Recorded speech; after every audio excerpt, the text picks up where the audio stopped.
Hello fellow kids, and welcome back to What is Politics? Last time, we took a look at a frequently asked question. Why are communist countries always dictatorships? Is it because communism is inherently flawed and it just inevitably has to lead to dictatorship? Is communism just incompatible with human nature? Is it because all of the communist countries just didn't do communism right? And we saw that the reason that communist countries have all been dictatorships is actually really boring and simple. They've all been dictatorships because they chose to be dictatorships on purpose. They all based themselves on the Soviet Union's Marxist-Leninist model. And the Soviet Union, which was based in Russia, was the first time that a group of communists took power and held it for longer than a few months. And all those countries chose to emulate that model because while it failed at delivering the freedom and worker control of industry that were the main promises of socialism, it did succeed in other important ways. And remember that the words socialism and communism were more or less synonymous until the Russian Revolution. So while the Soviet Union and its Marxist-Leninist model failed at socialism, it succeeded at industrializing a formerly poor peasant country and making it a world superpower. It succeeded in educating what had been a largely illiterate population, and in providing them with services, material security, and with a second-world middle-income country standard of living. It also succeeded in allowing the Soviet Union to maintain its national independence from rich countries, and even though workers in the Soviet Union couldn't choose or elect the top leadership of the country, the doors were open for workers and peasants to rise through the party and government bureaucracies, and to gain access to middle-class positions and even the topmost elite positions of power in that country. These were very important and impressive achievements to the people in the poor countries who carried out all of the successful communist revolutions around the world. And the only communist countries that weren't originally poor countries were some of the Eastern Bloc countries like East Germany and Czechoslovakia, where the governments were basically installed by the Soviet Union after World War II, even though those parties had some popular base of support. But that brings us back to a modified version of our original question. Why did the Soviet Union fail at communism and become a dictatorship in the first place? The people who established the Soviet Union did not set out to create an authoritarian dictatorship. Their goal was to establish a socialist society, which was supposed to end all forms of domination relationships between human beings. First and foremost, socialists wanted to get rid of the employer-employee relationship, where unlimited property rights give owners the dictatorial power to order around workers all day long, because the workers depend on the owner's property to live. So socialism aimed to replace the dictatorship of the owner with the democracy of the workers, with workers directly managing their own workplaces. And socialism was also supposed to eliminate the undemocratic rule of the government by the wealthy, whether it's the wealthy aristocracy who rule via the monarchical state, or whether it's the wealthy business class who dominate elected governments because their wealth lets them pay for campaign contributions and armies of lobbyists and control over the media. They wanted to replace this with worker control over the government. And for many socialists, including the people who founded the Soviet Union, worker control of government meant the immediate or eventual elimination of the state itself. Because a state was seen as a machine that allows a minority of people to dominate the majority of people. And as we saw last time, basically Marx thought that that was the state's only purpose. But instead of eliminating wage labor, the Soviet Union just turned all the workers into employees of the state, subject to the dictatorship of the party-appointed factory manager instead of the dictatorship of the private owner. And instead of abolishing the state, the Soviet Union built up an all-powerful state that controlled the workers instead of the other way around. Why did this happen? That's the question that we're going to be answering today and in the next episode. Today, we're going to set the scene for the two Russian revolutions of February and October of 1917, which ultimately resulted in the establishment of the Soviet Union. So we'll be looking at competing socialist ideas of the various people who became key players in those two revolutions. Their theories, their strategies, their ideologies, and their practical realities, their class backgrounds and material interests. And at the same time, we'll be putting these competing ideas into context by looking at the practical, material, and social conditions of Russia at the time. In particular, by looking at the conditions and social structure of the peasants, who comprised the overwhelming majority of the population at the time. And then, in the next episode, we'll look at what happened when the rubber hits the road, and the various socialist theories and ideas smash head-on into the reality of the actual conditions of Russia, and how all of that eventually comes together and results in the Marxist-Leninist one-party authoritarian system that characterizes all of the longer-lasting communist states of the 20th and 21st centuries. Okay, let's get to it, and let the cartoon begin.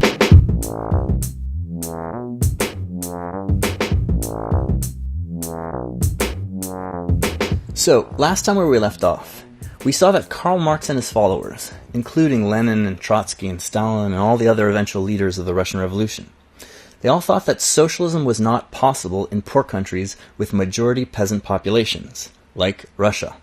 According to Karl Marx and his writing partner Freddie Engels, you could only have socialism in rich countries where capitalism was highly advanced, like in England and Germany.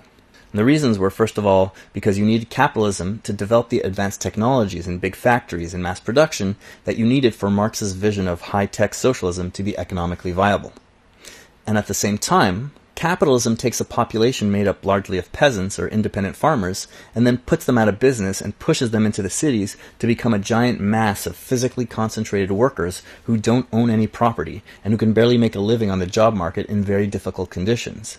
And it's these workers, which Marx called the proletariat, meaning people who own only their children. It's the proletariat who will make socialism politically viable once they become a significant enough majority of the population. But in poor countries, like in Russia in the 19th and early 20th centuries, you didn't have the technology necessary to make socialism economically viable, nor did you have the concentrated proletariat necessary to make socialism politically viable. What you did have was a country made up of 85% peasants, with the rest being aristocratic landlords or bureaucrats and a few middle-class professionals, plus a teeny-tiny proletariat. And according to Marx, the peasants were just too ignorant and isolated to be capable of intelligent political action.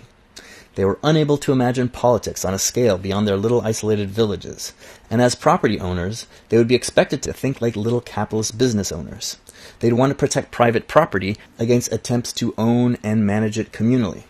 And we saw that Marx and Engels and their followers, like Georgy Plekhanov, the first prominent Russian Marxist, they believed that if socialists somehow did manage to seize and retain power in a poor country like Russia, that they'd end up creating an authoritarian dictatorship, with an urban socialist minority ruling over a giant rural peasant majority against their will and against their interests, totally defeating the whole purpose of socialism, which is supposed to be the free association of the producers, in Marx's words. So we left off with two big questions. If Marx and his followers thought that you couldn't have a successful socialist revolution in a poor country like Russia, then why would a bunch of Marxists carry out a socialist revolution there? And why would they try to start a socialist party there in the first place? To answer these questions, we need to understand the history of the socialist and Marxist movements in Russia. In Europe in the 19th century, socialism had the support of millions of industrial workers and artisans, as well as among intellectuals. And it was the workers' movement which in many ways was the heart of the socialist movement in Europe. But in Russia at the time, you barely had any working class in the sense of the proletariat. And meanwhile, the vast peasant majority of the country tended to be illiterate and isolated from the intellectual trends of Europe and of Russia itself. So when socialism comes to Russia in the middle of the 1800s, it's almost exclusively popular among intellectuals. And these intellectuals were the urban middle class, but also the rural middle class, and there were also many aristocratic socialist intellectuals. And the line between upper middle class and aristocracy was pretty blurry in this period, as many aristocrats were middle class and even impoverished in terms of their economic wealth. And you could gain aristocratic status by getting certain middle-class and upper-middle-class jobs. For example, Lenin, who was the leader of the October Revolution and the founder of the Soviet Union, his father became a hereditary aristocrat by becoming a director of schools in his district. And we see that some of the most important socialist thinkers in Russia, Plekhanov, the father of Russian Marxism, Lenin, the founder of the Soviet Union, and Bakunin and Kropotkin, the leading anarchists, and many others came from aristocratic families of one sort or another. And these intellectuals, despite coming from more fortunate classes, were interested in socialism because they were frustrated by the lack of freedoms and civil liberties in Russia under the extremely heavy-handed and oppressive monarchy. And they were also motivated by wanting to be a cultural part of Europe, which they were cut off from in various ways, both economically but also due to government censorship.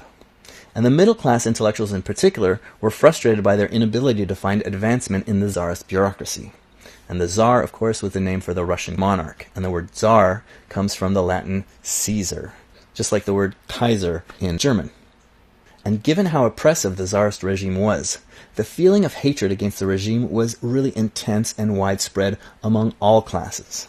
And among young people from these middle-class and aristocratic families, there was of course a sense of idealism, but also a lot of guilt, especially from the aristocratic class, because these were kids reading European socialist literature about the exploitation of the working class and of the peasants, while their own families were the ones directly doing the exploiting.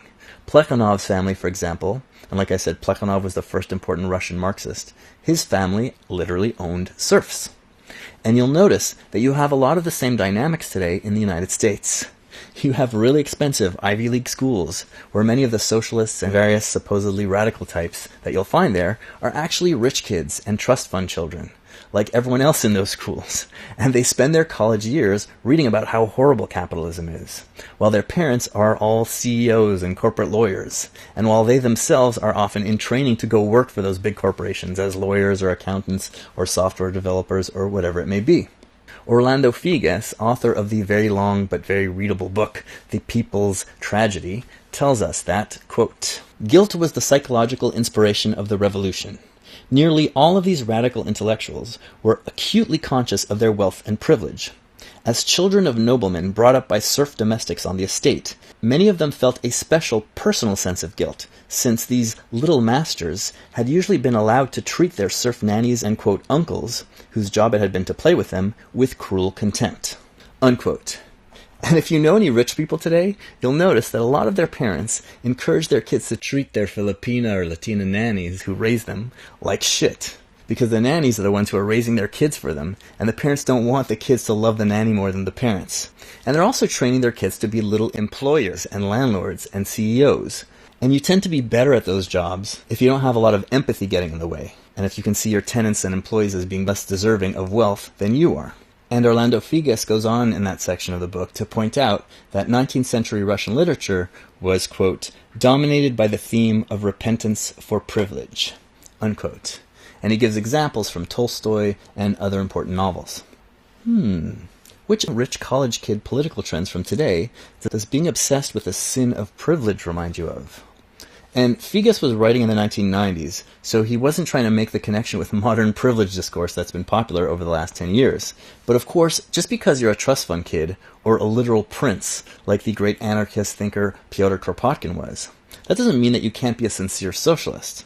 And today, we do have some decent trust fund socialist kids coming from elite colleges who are doing important organizing work or writing for socialist magazines. But coming from these rich kid backgrounds very often creates various issues, even among the most sincere revolutionaries, in terms of what socialism actually means to them and why they want it. But we'll look a little more at that in a bit. So, in this period, the 1860s to 1905 basically, you have a very small but growing proletariat, meaning industrial workers, factory workers, who, as we'll see later, are angry at their working and living conditions. And then you have very angry and frustrated middle and aristocratic classes, who are overrun with guilt at the same time, and they're also very angry at the regime for denying them their civil liberties. And then you have the overwhelming mass of the population, who were peasants, and were barely aware of any of the political currents of the day. And they're mostly focused on their own immediate exploitation, and their increasingly desperate and deteriorating conditions, which we'll get back to in a bit. The middle-class people in Russia at the time tended to be employed or dependent in some way on the Tsarist bureaucracy, either as actual bureaucrats or else as the professionals who served them, like lawyers, doctors, teachers, and merchants. And you find these people in urban areas, but also many of them in rural areas, in administrative towns. And while you had different socialist trends and ideas among these socialist intellectuals, the most important one at the time were the Narodnik socialists, meaning populist agrarian socialists. Narod means the people, and the people in Russia were mostly peasants. And the term populist is a little misleading here, because populism usually refers to a left-wing anti-elite sentiment coming from lower classes, basically people with less power coming together to defend their interests against people with more wealth and power, like in the US in the 19th century, which is where the word populism originally comes from. And in the 19th century US, the populists were usually farmers and working class people who were rising up against economic and governmental elites. But in Russia, The populists were middle-class and aristocratic people championing the cause of peasants who barely knew that their champions or their ideas even existed.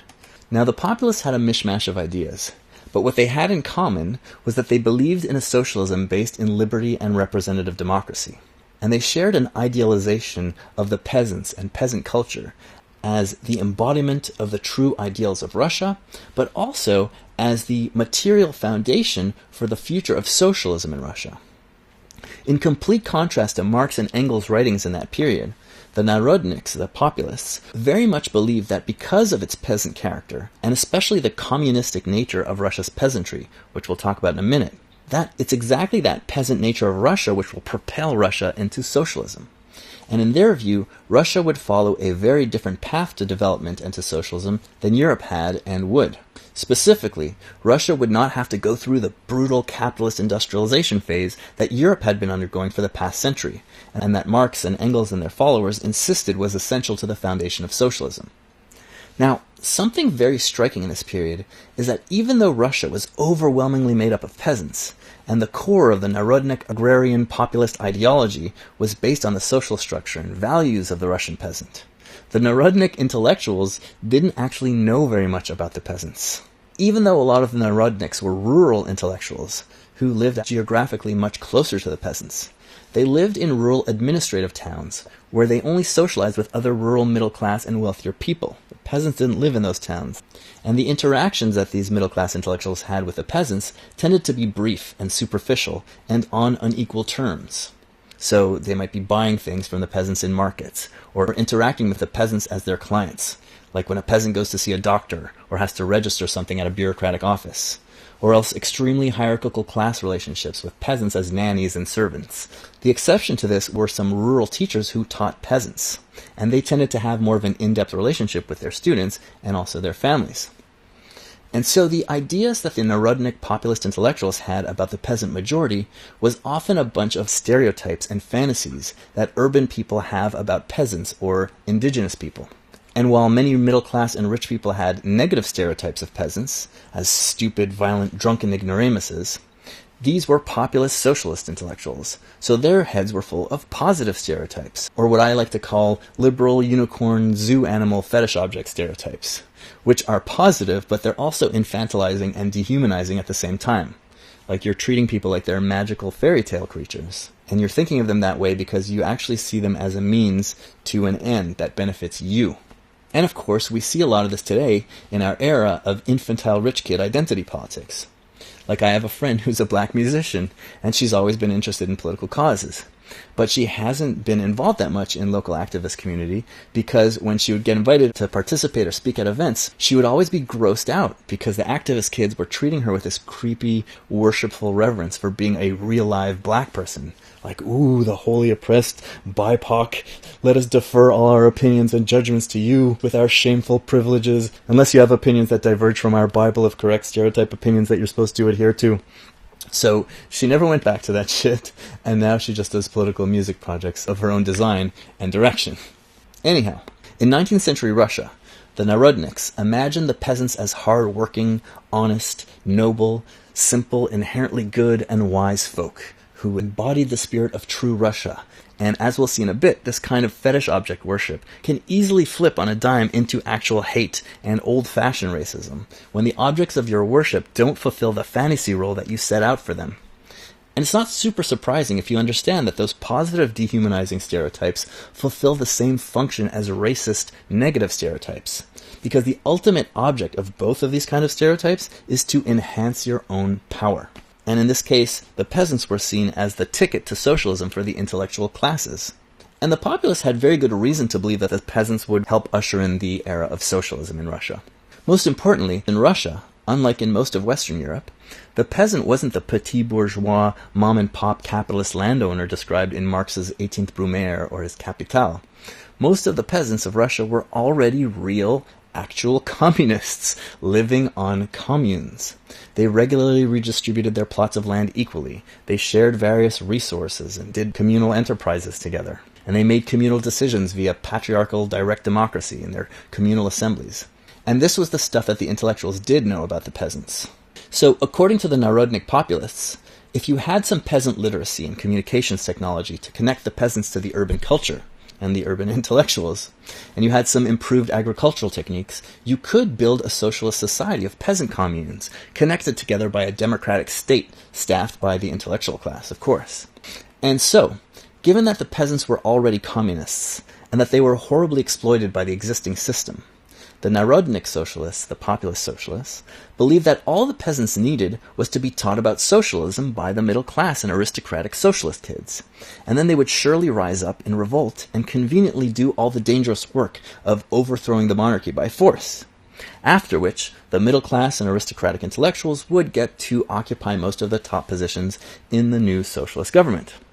And always do a little thought exercise in your mind when you're assessing radical intellectuals. Ask yourself, where does this person see themselves in their ideal society that they're advocating for? Are they just going to be one of the regular people, or will they be in some special position of power? Very often, it's the second type of person. And people who come from social backgrounds where your wealth is based on using other people for your own benefit, like business owners and aristocrats and people who hire nannies to raise kids for them and treat them like shit. These people often tend to think of other people, particularly less wealthy people, and the people, in a very instrumental way, as tools for enhancing their own power and status, because that's what they do for a living. They use other people to enhance their power and status.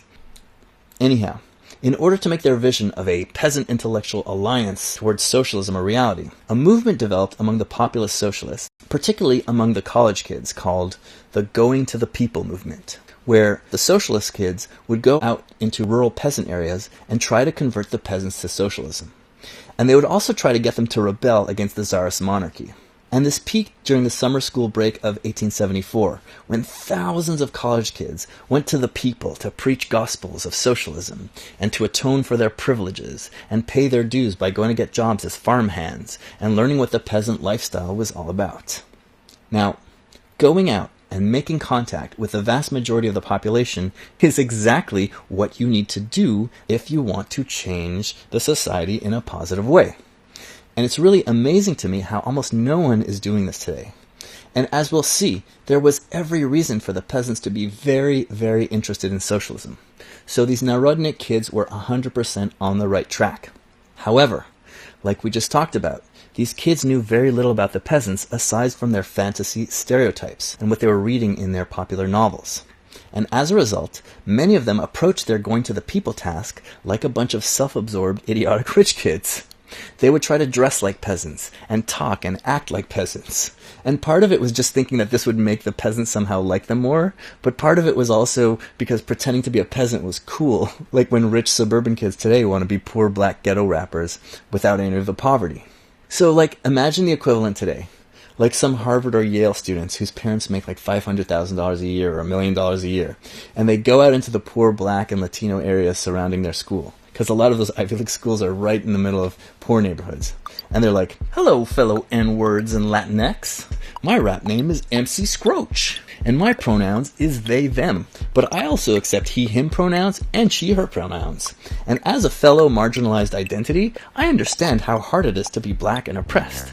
I make mixtape trap raps about it in my dad's $2 million studio from the record company that he owns, Sony Records. But I hate him because he's wiggity whack. YT, would you like some Xanax that I stole from my mom's pharmaceutical corporation that she's the CEO of? F capitalism, yo. So what do you say? You want to overthrow the government for me so I can become Secretary of Anti-Racism? Unsurprisingly, the peasants were not particularly impressed with this. Aside from the foolishness of many of these kids, the peasants had very good reason to be suspicious of them, no matter how they presented themselves. In general, most people from outside of their villages that the peasants would deal with were bureaucrats, landlords, moneylenders, people who were trying to exploit them or get something out of them in various ways. So they were suspicious of these outsider kids from the get-go, even when they weren't total cosplay clowns. And so, the Going to the People movement did not result in the immediate revolution and overthrow of the monarchy that many of the kids had thought would be imminent. One Going to the People student remarked that, quote, "Socialism bounced off the peasants like peas from a wall. They listened to our people as they do to the priest, respectfully, but without the slightest effect on their thinking or their actions." We cannot change the thinking of even 1 in 600 peasants, let alone 1 in 60. Unquote. And that kid that I just quoted, named Sergei Stepniak, gave up on the peasants entirely at this point and became a terrorist, like many of his peers did at this time. And a few years later, he actually managed to assassinate the head of the secret police. But some of these populist missionaries, usually young women who actually had some prior relationship with the peasants, or who just had a better idea of how to genuinely connect with human beings, they actually did have some real success in reaching them and gaining the peasants' trust and friendship. These more successful efforts involved helping peasants get the information and skills that they actually wanted, versus trying to shove ideas down their throats. And this involved helping to teach them how to read, which the peasants were very interested in. These kids organized mobile libraries, which the peasants voraciously gobbled up once they learned how to read, despite their reputations for being ignorant and stupid. Though, to the disappointment of the Narodnik kids, the peasants were a lot more interested in fictional novels and in reading about the French Revolution than in reading about socialism and the future socialist revolution. Those efforts bore fruit over time. Over the subsequent 20 years or so, the areas where the Narodnik kids had been the most active ended up being the areas where peasants later organized strikes and formed peasants' associations and populist groups in reaction to government and landlord oppression. And the Going to the People movement also coincided with a massive enrollment of peasants into rural schools, which the peasants had to scrape together their meager commune funds to collectively pay for. And we can only imagine what kind of amazing results this could have had over time had the kids learned from the more successful efforts and tried to build on them. But trying to instigate the immediate overthrow of the monarchy was obviously illegal, and most of the young radicals ended up being rounded up by the police and often punished harshly, even executed. The ones that managed to persist and avoid the police were usually the ones who the peasants came to trust, and they survived in large part because the peasants would hide them and protect them from the police. But these successful efforts were the exceptions. On the whole, given the risks involved and how badly humiliated many of the kids were, most of the kids just gave up on this strategy, and the whole Going to the People movement was nipped in the bud.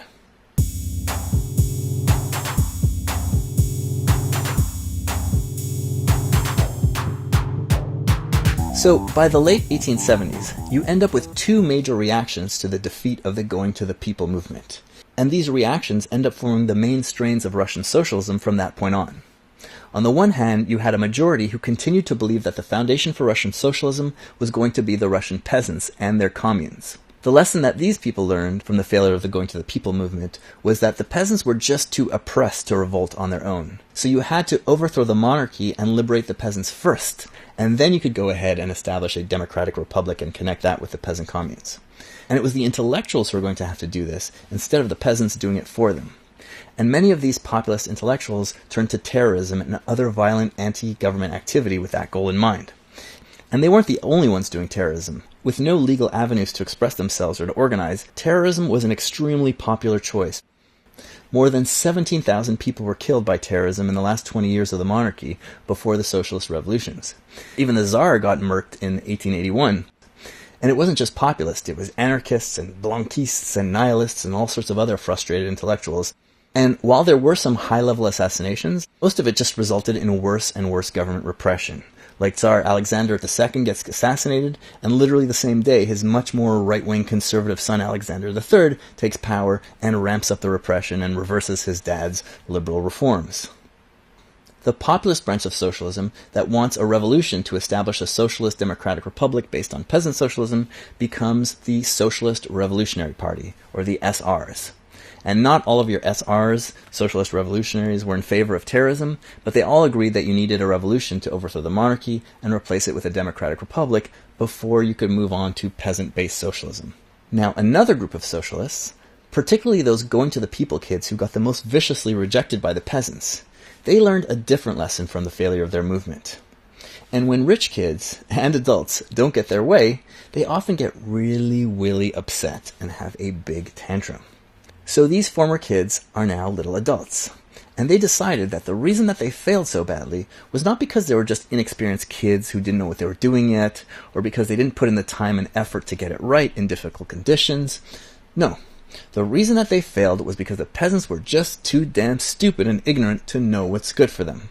because the peasants didn't fulfill the role that they had laid out for them in their fantasies, they switched on a dime from their liberal zoo unicorn positive stereotypes to the old-fashioned racist-style stereotypes. And they decided that peasants were a useless class that had no role in the socialist future, and that they were in fact a complete obstacle to that wonderful socialist future. And these angry, rejected Narodnik kids found a perfect affirmation of their hatred of the peasants in the works of, you guessed it, Big Daddy Papa Smurf himself, Karl Marx and Freddie Engels. Not only did Marx and Engels' writings portray peasants as stupid obstacles to socialism, but they were also inspired by Marx and Engels' confident belief that the peasants' backwards and idiotic way of life was doomed to be swept away from history by the progressive forces of advanced capitalism. And they loved the idea that the disappearance of the peasant class was the only path forward towards socialism.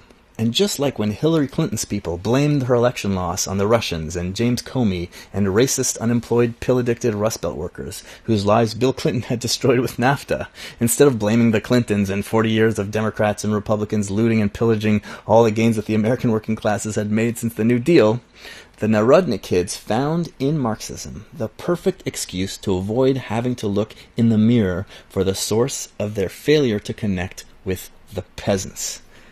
And thus, the first generation of Russian Marxists was born, and they were led by Georgy Plekhanov, whose parents had owned serfs, and who was an OG disillusioned going-to-the-people reject extraordinaire, and he hated the peasants with a passion for the rest of his life.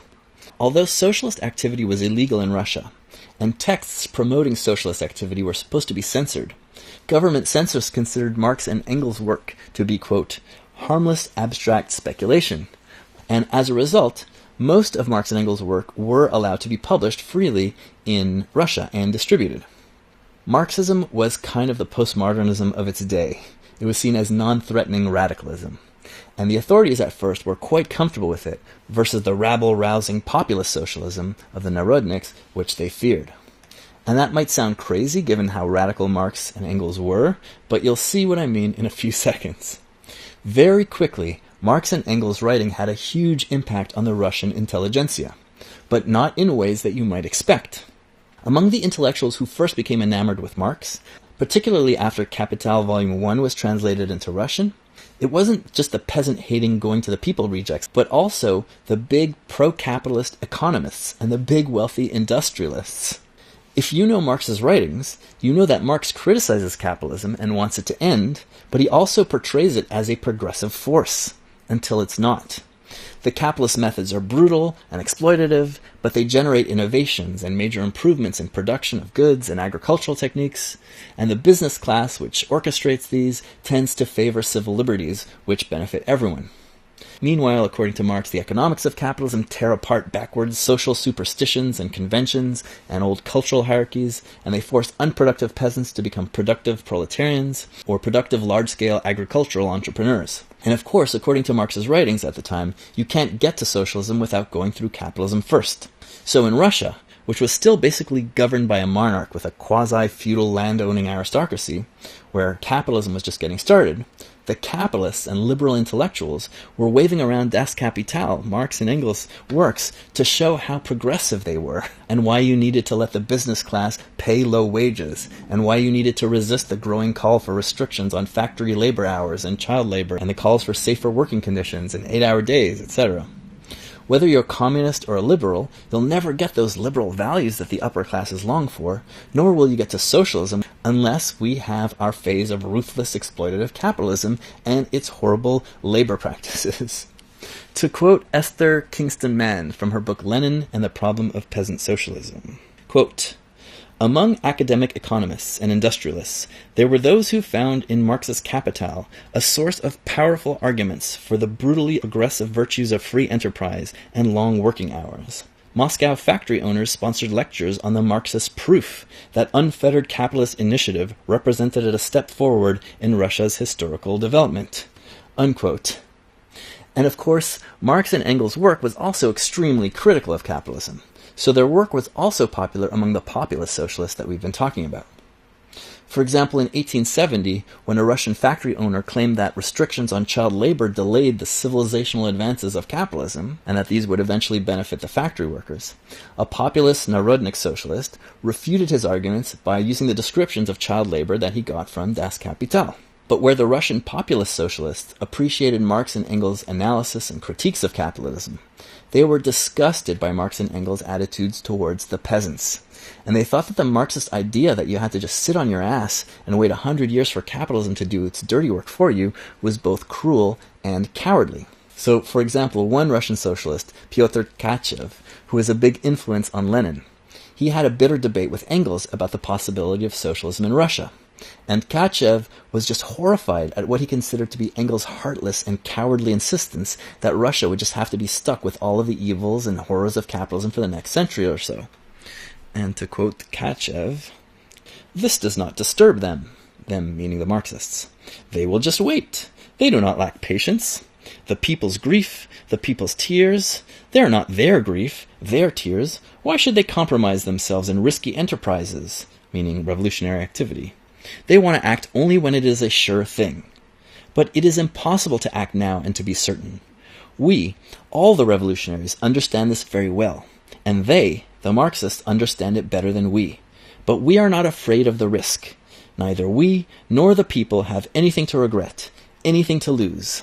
Unquote. And the populists also found the Russian Marxists to be much too friendly to the bourgeoisie and to capitalism. The bourgeoisie meaning the business-owning class. For example, Plekhanov, the father of Russian Marxism, was running around chastising the proletariat, the factory workers, for not being supportive enough of the bourgeoisie's social and legislative goals, because in his mind, advancing the goals of the business class was the only way to eventually achieve the workers' goals, as well as his own personal goals. It's like today when you have all of these comfortable, self-satisfied, upper-middle-class dorks telling you that you can't have rent control and you need to let landlords evict your entire neighborhood because that will incentivize more housing to be built, which eventually will benefit all renters with lower rents in 200 years. Until then, you're evicted, you're working 60 hours a week just so that you can live under your mother's bed until you die. Now, Pyotr Struve, who started out as an important Marxist, he loved the bourgeoisie and the business class so much that he bought the company. And by that, I mean that he ended up founding Russia's main liberal business class party, the Constitutional Democrats, or Cadets for short, and they'll play a big role in the Russian Revolution, as we'll see next time. Later in his life, Struve pointed out that Russian Marxists of this period were actually playing the same role that the bourgeois liberal intellectuals had played in Western Europe in the early years of capitalism. And by that he meant that they were arguing for and providing intellectual justifications for the goals of the business class, like turning peasants into landless proletarians, and establishing a representative democracy that will be dominated by the business class.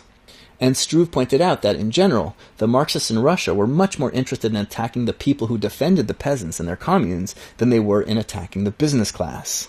Ironically, the Marxists were on the same side as the monarchy in this respect. In the early 1900s, peasant unrest was growing, and the monarchy introduced capitalist reforms specifically to destroy the peasant communes and to turn the communist peasants into petit bourgeois, mom-and-pop entrepreneur-type peasants that existed in Western Europe and the United States. The government hoped that this would make the peasants more conservative, and it would make them interested in defending private property and in siding with the government instead of wanting to expropriate all the private property. Many Marxists supported those government reforms because the faster the peasants could be ripped away from their communes and then turfed out into bankruptcy and into the urban slums, the more the proletarian factory worker base of the Marxists would grow, and the faster their socialist future would come. Nikolai Zieber, the first big Russian Marxist economist, insisted that the Russian peasants needed to be, quote, cooked up in the industrial boiler, unquote, until they became proletarians, if Russia was going to have any future at all. And Vladimir Lenin, the future leader of the Communist Revolution, thought along those same lines when he was a young man. There was a serious famine in 1891 in the rural areas, and at that time Lenin was against the idea of humanitarian aid to the peasants.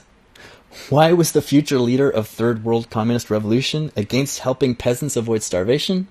Because the famine would force millions of peasants to escape into the cities and to become proletarians, which is just what you need for socialism, according to his hero Karl Marx.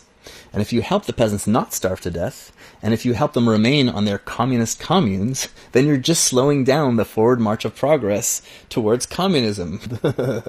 Again, ask yourself, why does this person want socialism? Does this person really have deep empathic feelings for the liberation of oppressed groups or humanity, or is it something else? And frankly, this is just a very human trait. We often view people in terms of how they can benefit us. And when it's divorced from actual connections with real human beings, and it becomes abstractions, this can reach really horrid proportions of psychopathy. And it's worse when you're young and you don't have as much experience with people, and also your empathy neurons haven't grown into your brain yet. So maybe we can forgive Lenin, but we'll see as we go. And speaking of little rich shits at the core of socialism in Russia and trust fund socialists in the US today, during that same 1891 peasant famine, when Lenin is advocating for letting peasants be destroyed by famine, Lenin sued his own peasant neighbors for causing damage to his family estate.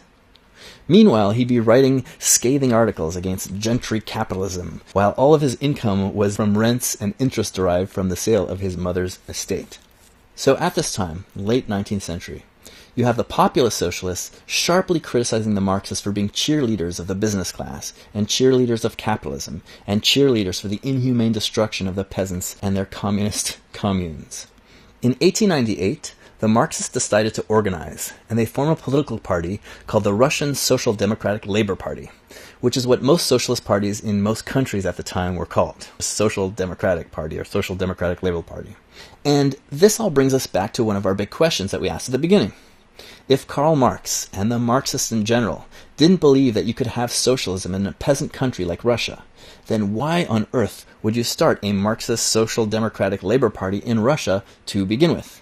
Well, the idea behind the Marxist Party in Russia was that as capitalism would progress, the party would help organize the growing number of proletarian factory workers who would be thrown out of the peasant life and into the cities and slums.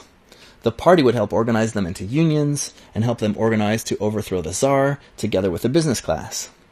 And keep in mind that socialist parties are illegal during most of this period, and there's no democratically elected parliament or anything, except for a couple of years after an attempted revolution in 1905, so all of these political parties are underground activist organizations for most of their existence until we get to the revolutions of 1917. They weren't the boring social climber, corruption engine political parties as we think of them today. They were more like the Black Panthers or like Hezbollah or something before they became an electoral party. They were organizing outside of the state, but with the goal to eventually take over the state, or at least to participate in it. And of course, since socialism was impossible in Russia, the Marxists expected that the first revolution, the one which should overthrow the Tsar and the aristocracy, would be a bourgeois business class capitalist revolution, which would result in a democratic capitalist republic, like what we have today in Europe.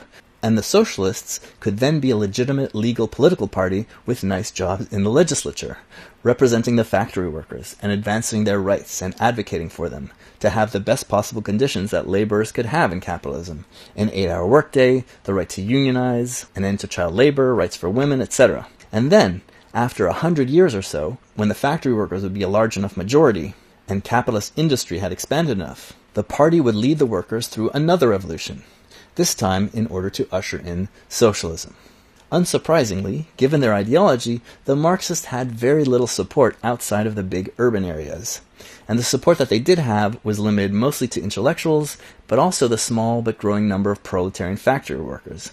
And even among those factory workers, they were mostly only popular with those workers who were more skilled and more literate than most, versus the majority of workers who had just come from the farm recently. And many of those workers were still members of their communes, going back to the farm every harvest season to help out the family in the commune.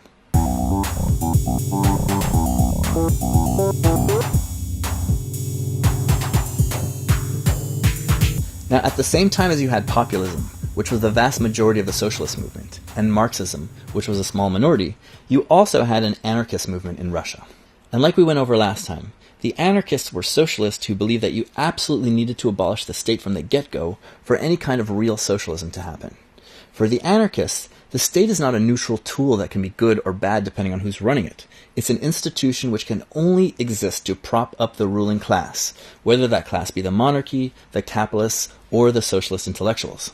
It can't be used by the people for the people, because once the people get into office, they don't become the people anymore. They become a ruling class with different material interests from the people who elected them.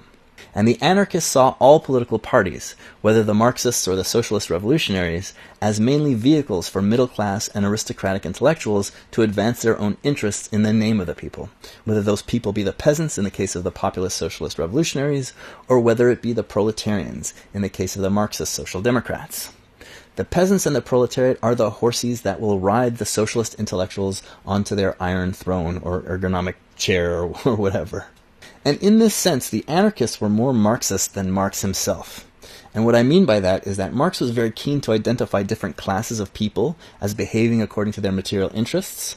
And the whole point of dividing people up into different class categories, because categories are just human inventions, the reason we invent class is to predict how people are likely to act, and in this case, how people act in terms of being allies or enemies on the road to socialism.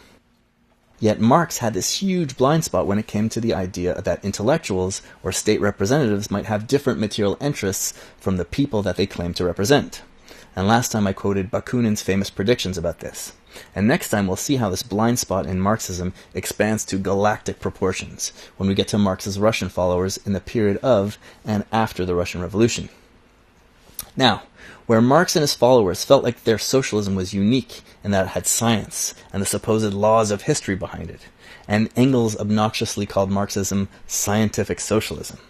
The Russian anarchists, many of whom were followers of Pyotr Kropotkin, who was a biologist, they also felt like they had science and the trajectory of history and material conditions on their side. They just had a different assessment of how these material forces were going to play out than Marx did. Kropotkin noticed that social animals could only live by working together and helping each other, and that humans were more social than most. And to Kropotkin, the intensifying autocracy, absolutist monarchy of the past couple hundred years looked like a temporary aberration in human history. In the Middle Ages and in indigenous societies, just as among the Russian peasantry of his day, humans prospered by forming voluntary organizations and working together on a voluntary basis, and they tended more often than not to live communally. This was the natural state of humanity for Kropotkin, and it had been only temporarily usurped in recent century by absolutist monarchs. And the natural spirit of mutual aid and decentralized cooperation was beginning to reassert itself, in part via movements to overthrow autocracy and establish democracy, and then socialism. Unlike the Marxists, but like the populists, the anarchists believed that a peasant country was no obstacle to socialism. Peasants would be convinced to adopt socialism because it was in their own interest to do so. And given that Kropotkin's vision of socialism was based on small-scale production, and it didn't necessitate the giant advanced industry or the proletarianization of the peasants the way that Marxism did, the idea of a peasant socialist society was not an unreasonable expectation. But what's really interesting about the anarchists is just how not popular they were in Russia. Aside for a couple of years around the 1905 attempted revolution, anarchism was almost non-existent in Russia until the revolutions of 1917. They had zero adherents among the peasants, and barely had any adherents in the intellectual circles either. Like, you'll read histories of anarchism, and the author is like, anarchist societies flourished in the lead-up to 1917. They had 100 members in Petrograd, and 70 in Moscow. These are cities with 1 million people in a country of 100 million people. And their unpopularity is really remarkable for two big reasons. For one, arguably the top two most important anarchist thinkers ever, Bakunin and Kropotkin, were Russian, and from this time period. Bakunin and Kropotkin's ideas became popular and inspired long-lasting social movements and huge organizations of anarchist peasants and factory workers in southern Italy and France, and especially in Spain. But in Russia, crickets. On the one hand, maybe it's not so surprising that anarchism wasn't so popular, because in Russia, as we saw, socialism was mostly popular among intellectuals, and the intellectual class doesn't really play any special role in anarchism. They need to get a job and participate in the economy like everyone else. There's no horsey to ride to power on. But it is really remarkable that anarchism made no inroads in the giant peasant population of Russia. And the reason that this is so remarkable is because anarchism is in many ways the perfect ideology for peasants in general, and for Russian peasants in particular. In peasants worldwide, you see aspirations that resemble anarchism throughout history. The English peasants' revolt in 1381 that I've talked about before aspired to a stateless Christian commonwealth. The Zapata rebellion in Mexico in the early 20th century, and then again in the 1990s, had similar aims. And anarchism was popular among peasants in Italy and Spain. And in Spain in the 1930s, like I'm always talking about, the peasants and urban anarchists together managed to make a revolution for 2 years or so. But Russia in particular had a history of all sorts of peasant religious sects and peasant uprisings which had aims similar to anarchism over the centuries. For example, the Doukhobor sect, which are sort of like Russian Amish people. One Doukhobor, speaking from prison in 1791, told his captors, quote, "The children of God have no need either of czars or ruling powers or of any human laws whatsoever." Unquote. Peasants tended to conceive of land as something that could only belong to God, or to nobody, or to the state, and they tended to imagine the state as a giant commune of communes, similar to the ideas for anarchist federations. In the lead-up to the almost revolution of 1905, a peasant representative of the National Peasants' Union, which the peasants had formed, declared that, quote, "Land is the mother of us all. It is not the product of human hands, but of the Holy Spirit. Therefore it must not be bought and sold." Unquote. And a majority of the assembled delegates at that time supported the complete abolition of private land ownership and the redistribution of existing lands to the population as a whole based on family size. And the great 19th century Russian novelist Leo Tolstoy was famously a sort of Christian anarchist, and his ideas did have many adherents in Russia and around the world, though it wasn't a revolutionary political type of anarchism that planned to overthrow the government and give power to the peasants. It was a pacifist spiritual movement that was much less of a threat to authority, even though the Tolstoyan anarchists rejected both the state and the Orthodox Church.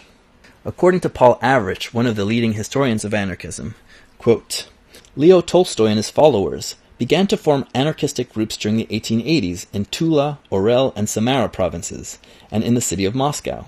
By the turn of the century, Tolstoyan missionaries had spread the gospel of Christian anarchism with considerable effect throughout the Black Earth provinces."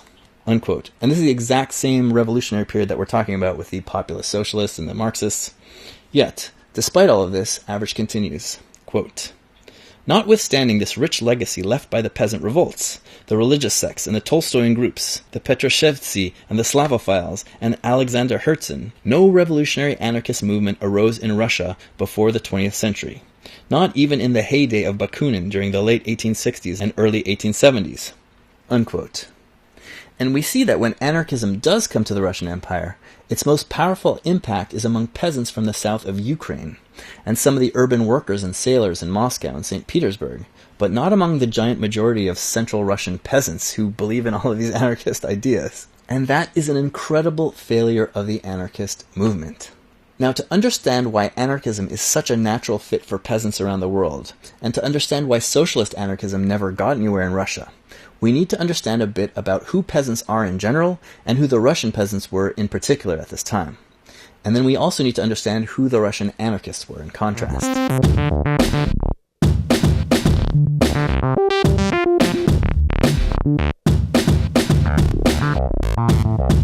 First of all, what is peasant?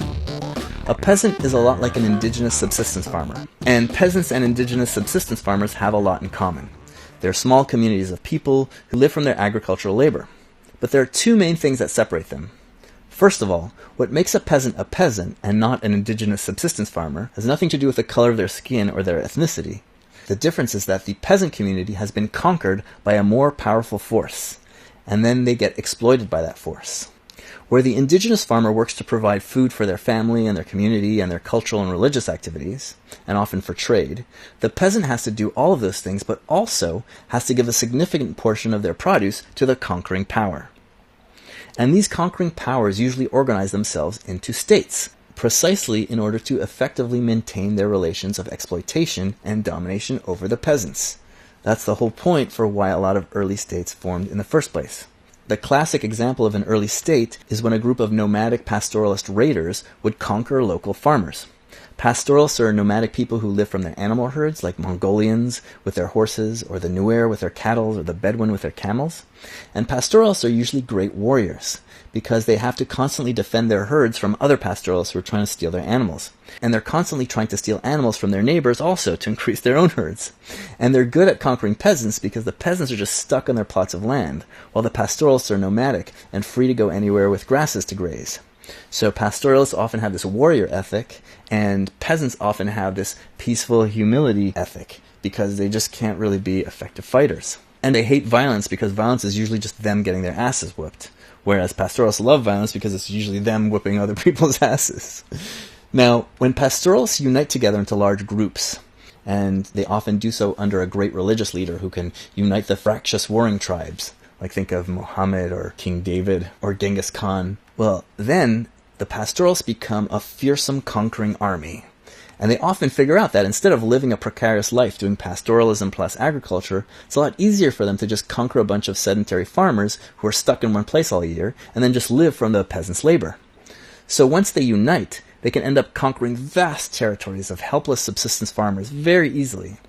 Think of the Mongol Empire or the Great Arab Expansion over huge continents. And if the conquest is of large enough scale, then the pastoralists will end up forming a state to manage the exploitation of the peasants. And then their descendants end up being lazy, corrupt, fancy lads and lassies who live entirely from the exploitation, who've never done a day of work or fighting in their life. This is why Marx and many socialists in the 19th and early 20th centuries thought that the state existed exclusively for the exploitation of one class by another, because that's exactly why most states came to existence in the first place. And as a result, most peasants around the world have historically hated the state. Before the era of mass democracy and social programs, all the state did was take a giant chunk of their labor to enrich the ruling class, while supplying nothing in return. The state judged them in courts run by and for the ruling classes, and subjected them to the police who enforced the rules that exploited them for the ruling class. And once the ruling class would become too rich and too lazy to do any actual fighting, the state would start to conscript the peasants' sons into the army, and force them to fight and die for faraway causes and wars that only benefited their rulers. And peasants tend not to have any interest in wars because there's barely often any difference in being conquered by one state versus another state. One year you're subjects of the Austro-Hungarian Empire, the next year the Germans, the next year the Russian Tsar, and not very much changes. Things could even be better under a monarch of a different ethnicity if the ruler is just less of a maniac. And before the era of mass literacy and mass media, peasants had no sense of nationalism or national identity. National identity and nationalism, the idea of your identity being connected to people that you've never met and territories that you'll never visit, these are very much products of the imagination. And nationalism is made possible by literacy and mass media, to put those imaginary ideas in your head.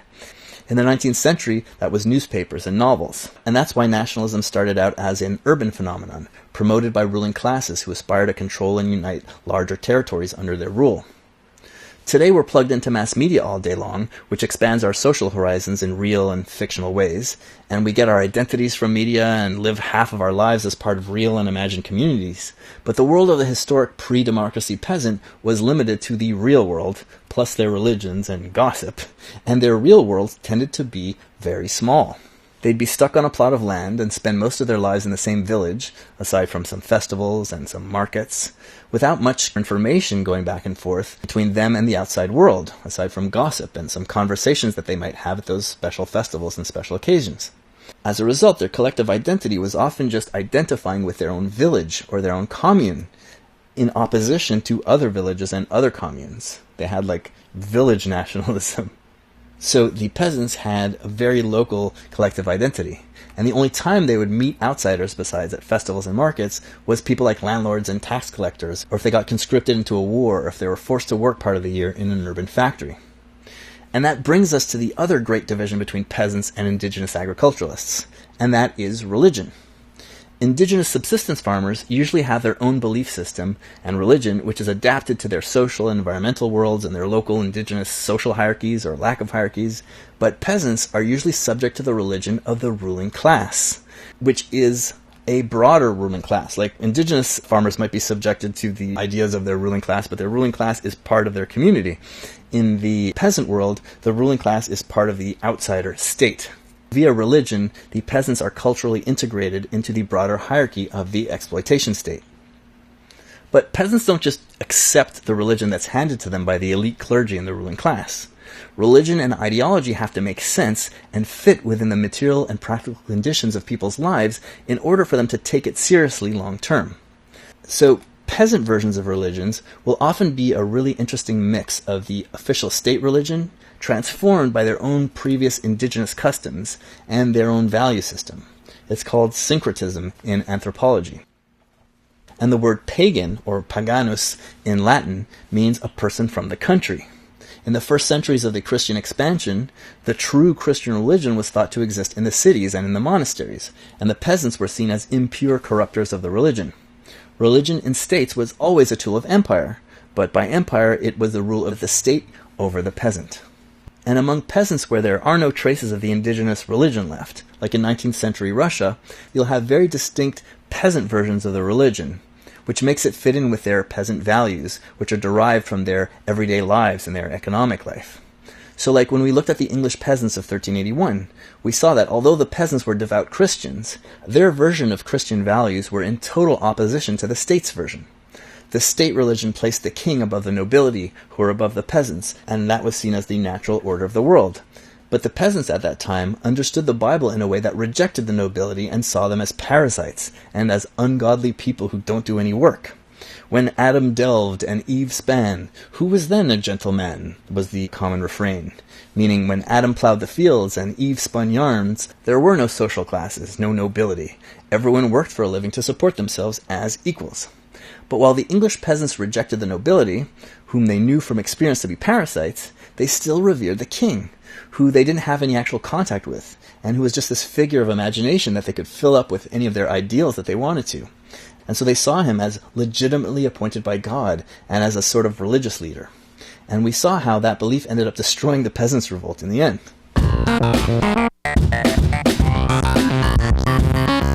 So, what are the conditions and beliefs and ideals of the peasants in Russia in the late 1880s and early 1900s, which is when the different types of socialism are picking up steam and gaining traction among the urban and rural intelligentsia?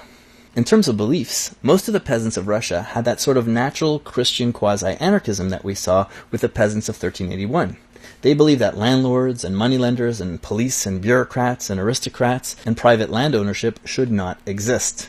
And their ideal world was one where everyone makes an honest living by working the land in their communes, which are divided up equally so that everyone gets an equal piece of land, which was also pretty much the vision of the far left in the French Revolution of 1789, incidentally.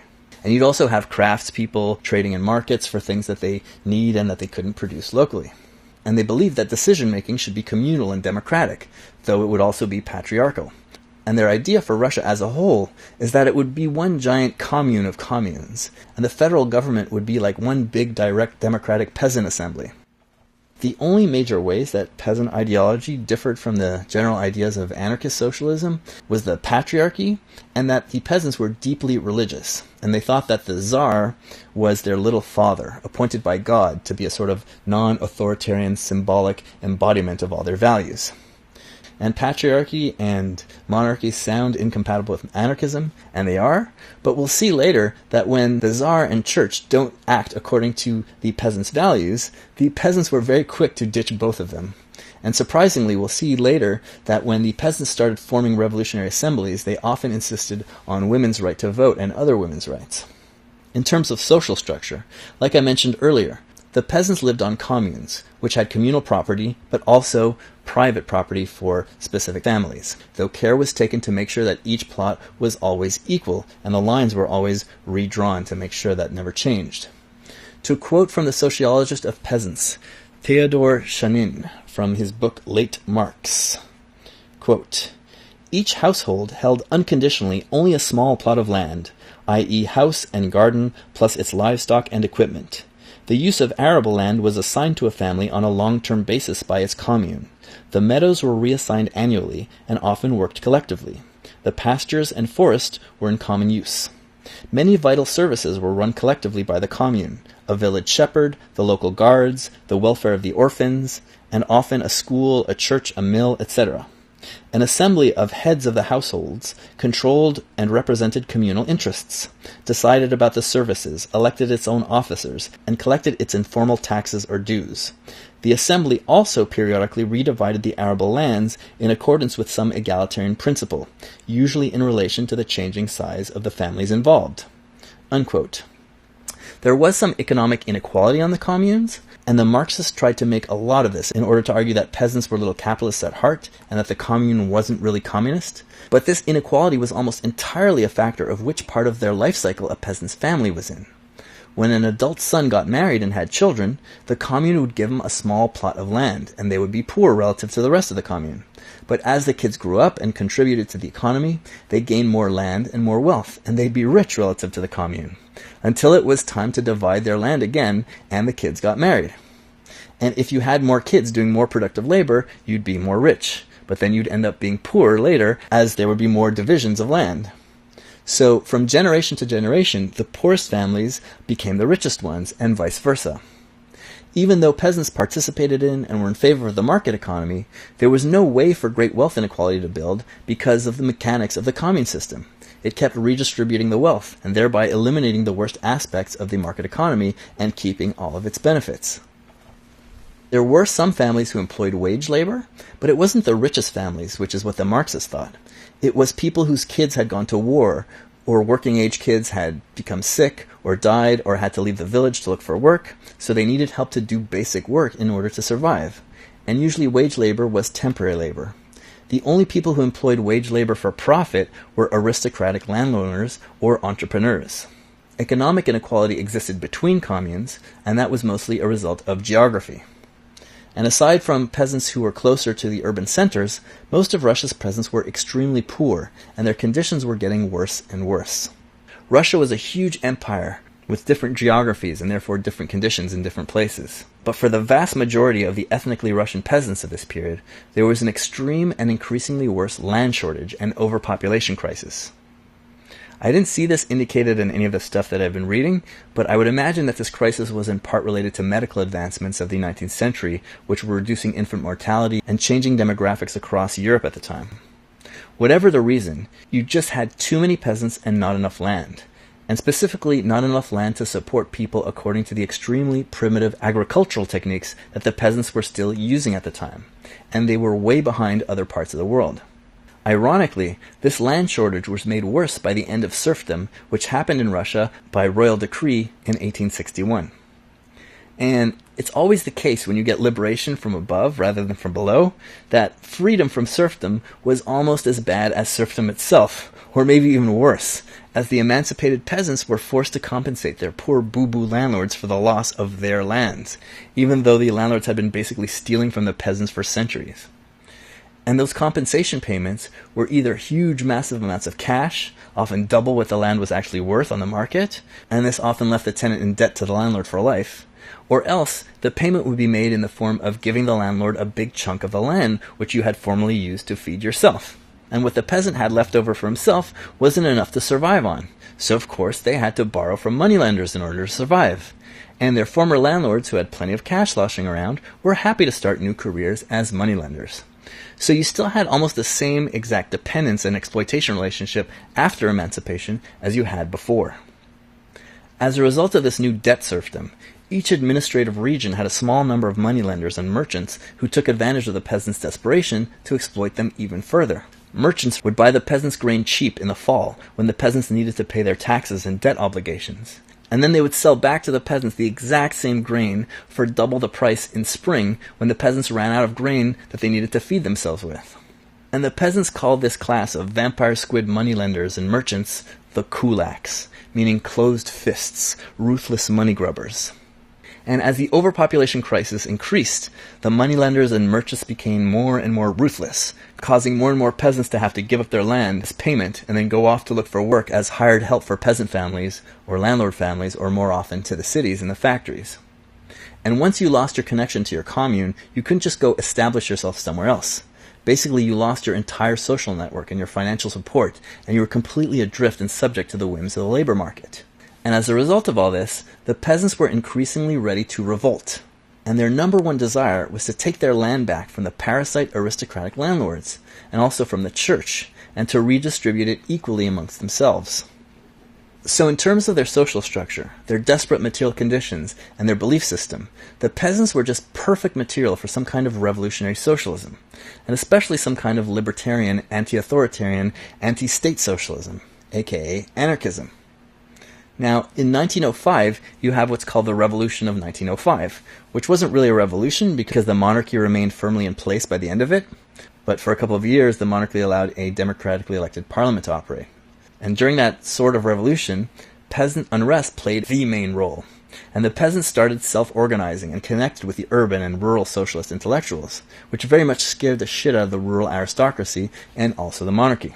And the lesson that the ruling classes learned was that the peasant commune was a dangerous locus of rebellion which needed to be eliminated.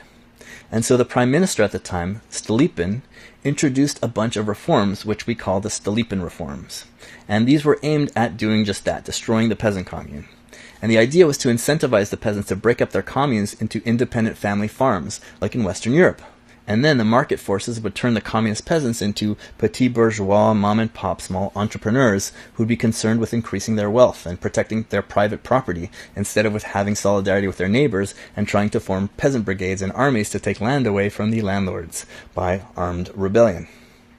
And the Stolypin reforms were mostly a big failure on that front. Very few peasants decided to break up their communes, aside from a small number of families in the more prosperous areas closer to the cities. But although these reforms were a failure, the government did what governments often do, especially non-democratic governments who control the media.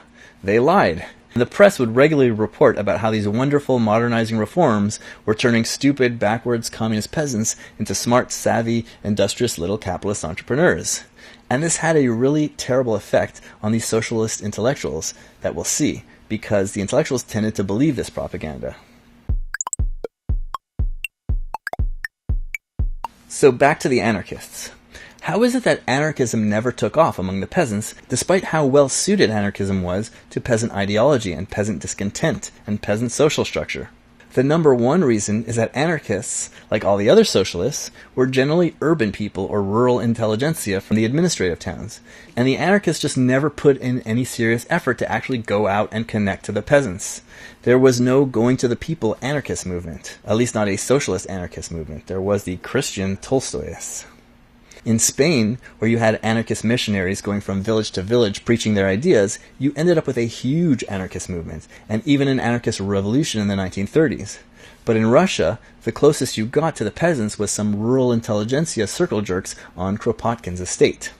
Maybe there just wasn't enough urban anarchists to form a proper going-to-the-people movement. But maybe an even more important reason why the anarchists weren't very popular was because the majority of the anarchists during this period belonged to insane terrorist organizations who just ran around blowing up cafes and killing as many people as possible. I think killing random people is always morally wrong, but sometimes terrorism can achieve some political goals.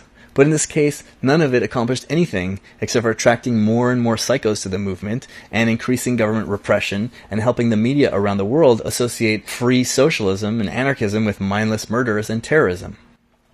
Many anarchists were against terrorism, but they were a bit less than half of the anarchists in Russia at the time, and the terrorist ones, of course, got 100 times more attention.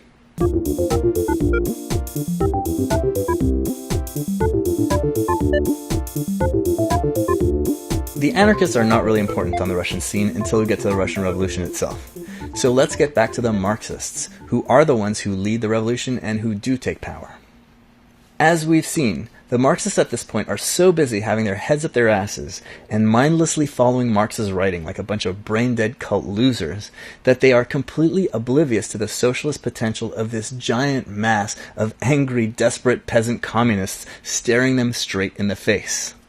And while the peasants are just waiting to revolt and just waiting to be connected to an urban movement to help them achieve their goals, the Marxists are cheering on the advance of capitalism and the destruction of the peasant commune, and they're attacking anyone who wants to protect the commune. As inherently ridiculous and shameful as this was, what's even more ridiculous and shameful about it is that the Marxists kept believing in this stuff even though Karl Marx himself had changed his opinion on the peasants at this point. And he had come to adopt a point of view that was very similar to that of the Russian populist socialists. Marx 2.0.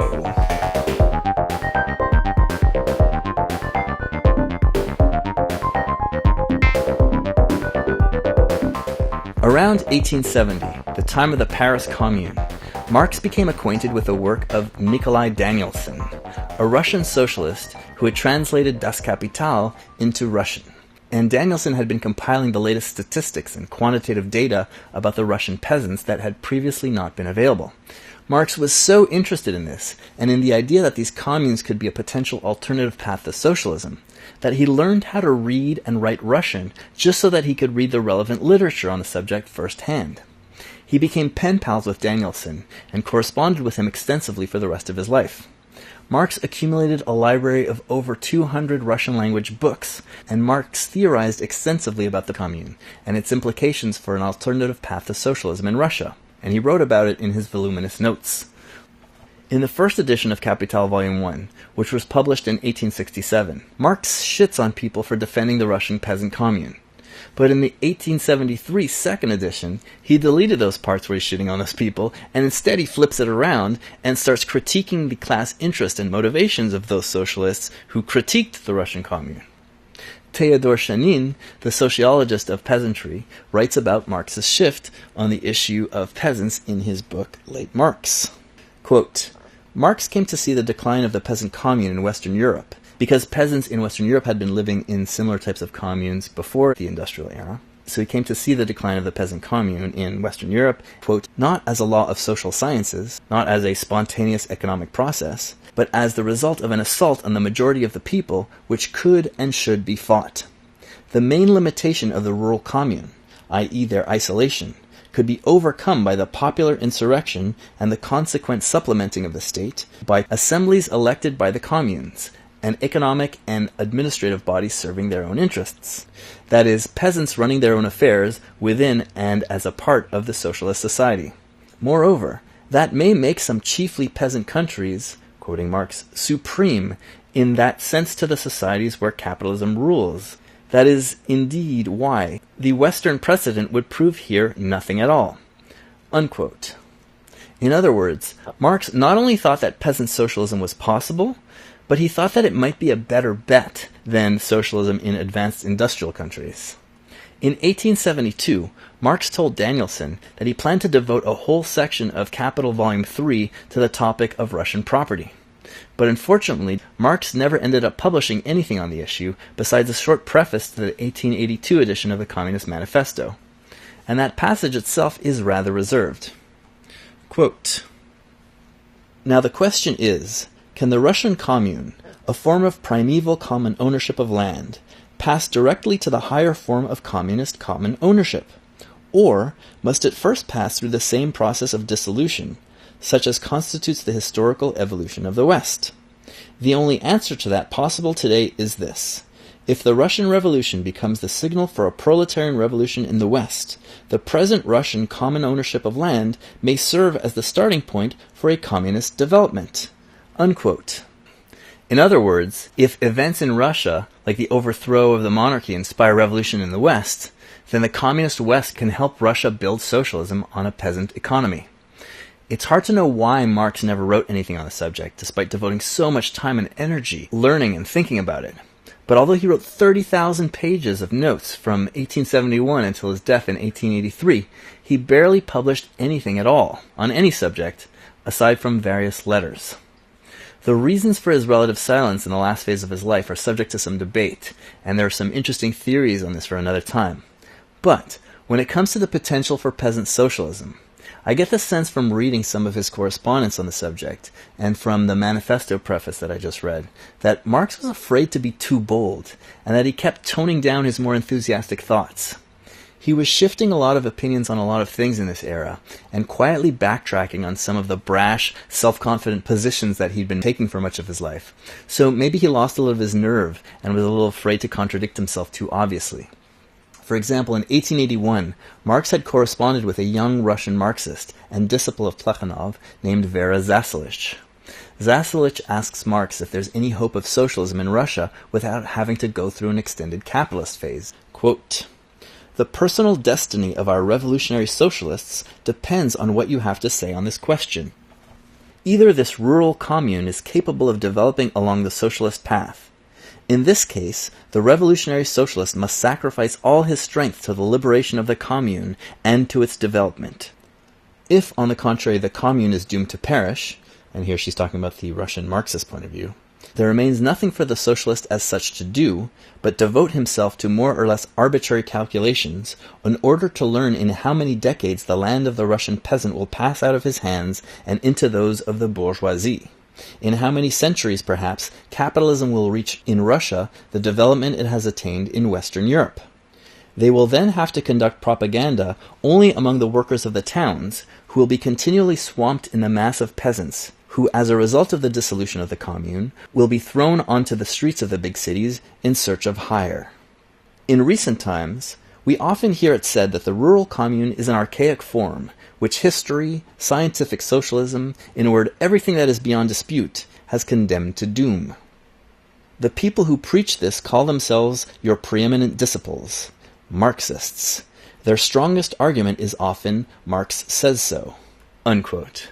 And Marx's reply is really interesting, because he writes 4 drafts, and you can see his hesitance to assert anything too forcefully by the progression of the drafts. He starts with a long, several pages response, and then ends up with a short response about a page long. And I'll link to all the versions in the bibliography. In one of the drafts, he says, quote, "In Russia, thanks to a singular combination of circumstances, the rural commune can gradually extricate itself from its primitive characteristics and develop directly as an element of collective production on a national scale. The common ownership of the land permits it to transform piecemeal and individualistic agriculture directly and gradually into collective agriculture, and the Russian peasants already practice it. The physical configuration of Russia's soil invites mechanized exploitation on a vast scale. The familiarity of the peasant with the artel contract facilitates for him the transition from piecemeal to cooperative work. And finally, Russian society, which has so long lived at his expense, owes him the advances necessary for such a transition." Unquote. And an artel contract was a cooperative organization that you established to form some kind of collective activity like mining, or a rural-urban trade cooperative. And Marx continues, quote, "On the other hand, the contemporary existence of Western production, which dominates the world market, permits Russia to incorporate in the commune all the positive acquisitions elaborated by the capitalist system without passing through its Caudine forks." And that's a reference to a famous Roman battle where the Romans had to surrender without even fighting because they were just trapped. The idea is that the market forces of capitalism conquers people without having to use weapons. Marx continues, quote, "If the revolution takes place at an opportune time, if it concentrates all its force to assure the free upswing of the rural commune, the commune will soon develop as a regenerating element of Russian society, and as an element of superiority over the countries enthralled by the capitalist regime." Unquote. So basically he's saying that there's more of a chance of socialism in Russia and in peasant countries that have a communistic tradition versus in the rich capitalist countries. So he's completely reversing his earlier position. But weirdly, he leaves out most of this, the stuff that I just quoted, in his final response. And in that response, he tells Vera Zasulich that, quote, "The special study that I've made of it, including a search for original source material, has convinced me that the commune is the fulcrum for social regeneration in Russia. But in order that it might function as such, the harmful influences assailing it on all sides must first be eliminated, and it must then be assured the normal conditions for spontaneous development." Unquote. Note that even his totally toned-down response is still the exact opposite of what the so-called Marxists, like Plekhanov, had been arguing. The Russian Marxists were saying that the Russians had to sit on their asses for 100 years before they can even think of socialism.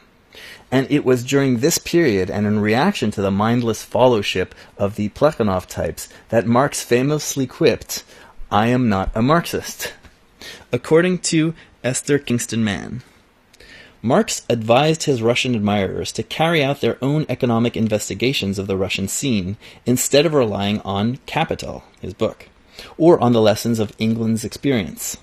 Marx's own investigations of the Russian data led him to question whether peasantries were inevitably doomed, or whether peasant and non-peasant societies might in fact coexist, like consecutive geological strata in the Earth's surface.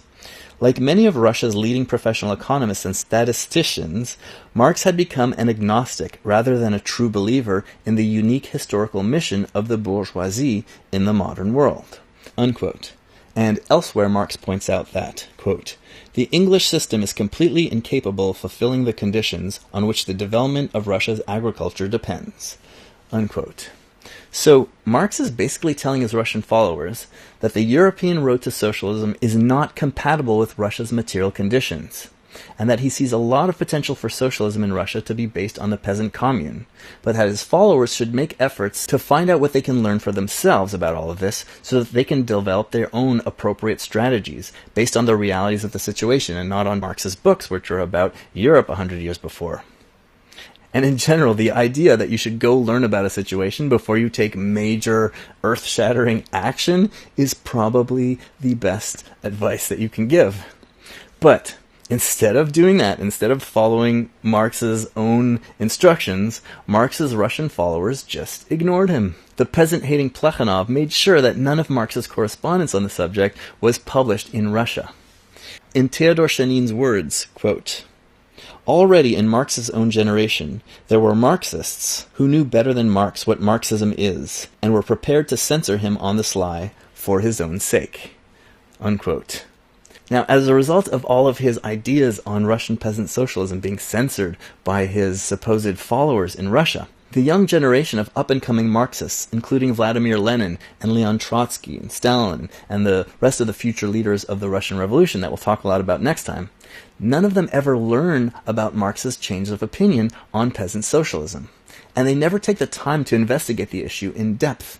And even though Lenin and Trotsky are more flexible and creative thinkers than Plekhanov and the rest of the Marxists, they continued to base all of their theories and strategies on outdated and factually incorrect ideas about the Russian peasantry, which they got from earlier Marxist texts, and from the fake news spread by the Russian government. And the consequences of this are going to be a spectacular, earth-shaking disaster, as we'll see next time. Speaking of which, give me money. This episode took 2 months just to do the research, though that includes research for the next episode or episodes. And during all that time, I'm putting these episodes together. I'm either working at the same time, but like just enough to survive, or I'm just not working at all and also not making any money, and then I have to make it up afterwards, and it just takes a giant hit to my income. I'm a lawyer for tenants, and my annual income is almost exactly what a full-time minimum wage worker makes in Canada. And I became a lawyer exactly so that I could work part-time and could afford to support working on projects like this. But fuck, it is a lot of work. And I don't monetize my channel, even though I'm eligible for it, because I don't want to gunk up your life with more stupid advertisements than you're already subjected to.